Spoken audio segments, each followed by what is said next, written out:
Welcome to the Church of Thomas. Next Generation Angels, 7807. I made my way back home to Texas about 5 years ago. It was a very eventful return. Pieces of my life that had been collecting for decades started to make sense and fall into their proper places. I accepted my call to be a minister. God had been asking for over 10 years, but it did not fit in my plans. I'm sure most of you can sympathize. Once I let go and agreed that my path lay in that vocation, things cut loose. It was all the things I had put off by saying no. First, I was led to the Gospel of Thomas, a story in itself. I started giving it away to everyone who asked, and then the flood of dreams started. Started having very intense dreams. It was a very kind of dream that I always associated with God, trying to tell me something. They continued for a full 3 months. They were vivid, clear, and unambiguous. I tried to put off writing them down, and that just did not work. They filled my thoughts until I wrote them down. They seemed to have a theme of Jesus and angels. The ones about Jesus' life were very interesting until near his arrest and death. Those last two stories tore me up inside. The ones about angels were about the role of angels on earth. Since I knew that there were angels living here, it did not surprise me. As the pile of stories grew, I started thinking that it might be the start of a book. When I got to around 20, I knew that what God wanted from me. It was a book. I had to get it published. I had self-published before, but this felt different. It felt like I had to offer it to a very broad audience, the world. I took my retirement money out and published it professionally. I used my own artwork for the cover. The book is called Awakenings in an Age of Angels. There wound up being about 40 stories and a handful of poems, the Reconciler Gospel of Thomas, and a handful of essays about what God wanted.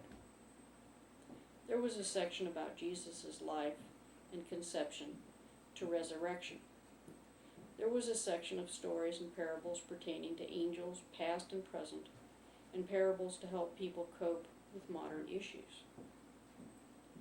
These modern issues range from attention span problems, ADHD, animal abuse leading to more violence, personal responsibility, and how to confront evil without using evil's tools. There was a dream that dealt with verses in the Bible talking about one taken and one left behind. It was very interesting to me. I had images of people walking away from their bodies. They were from every walk of life. There were angels that were being called to action by God. There were a lot of them. I sort of figured that there had to be angels living here in a very sensitive placements. I had not counted on there being so many. So now when I'm in a crowd, I look around more carefully to see the angels. They were harder to spot than I expected. It was little things about how they treated other people. It was opportunities to steal, abuse, use others that just did not happen. They were leading by examples of Jesus, one act at a time.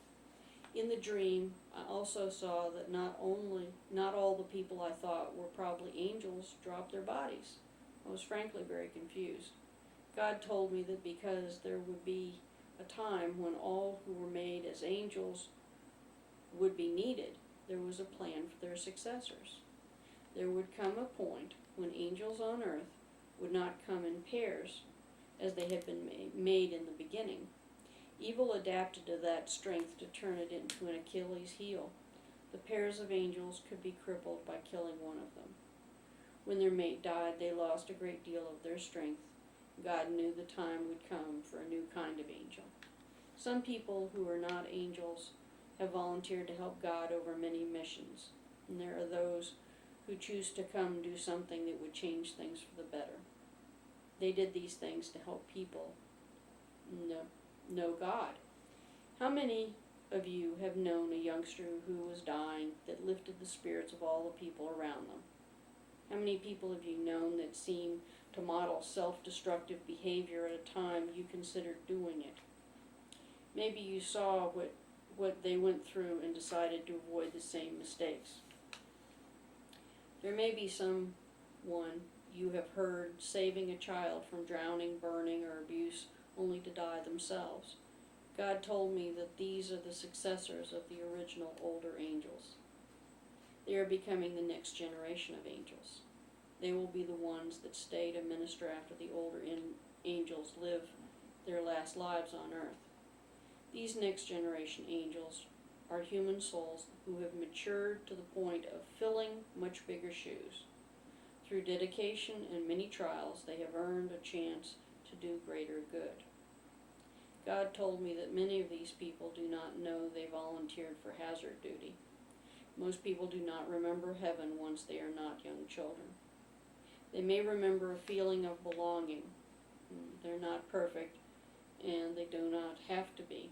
Jesus took care of that end of things by setting an example of ultimate love and behavior.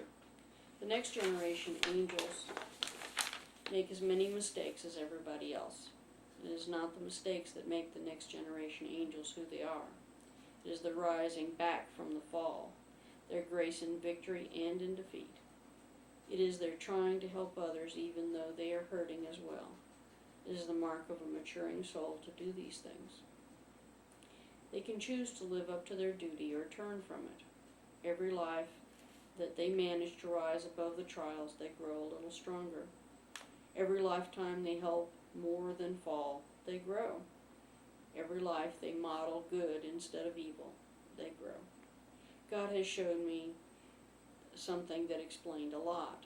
I had always wondered why good people all seem to have the hardest lives. I did not think it was fair. They deserved good in their life as well. Many did not blame God for their hardship. It was a marvel to me. God told me that the ones who volunteer to help out are often targeted for special treatment by evil. Satan tried to turn Jesus.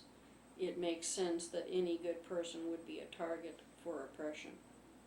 All evil has to do is turn a next generation angel from the path a little to throw a monkey wrench into what that person was sent to do. The flip side is that if the hardship for a next generation angel is overcome, they become even stronger in their faith and duty to God. On the back of the book, I talk about my mission and my ministry as I see it. Those who already have the book know that what I'm talking about. For everyone else, here it is. I have not come to minister to sinners. They have Jesus. I have not come to teach saints. They have God. I have come to awaken the angels.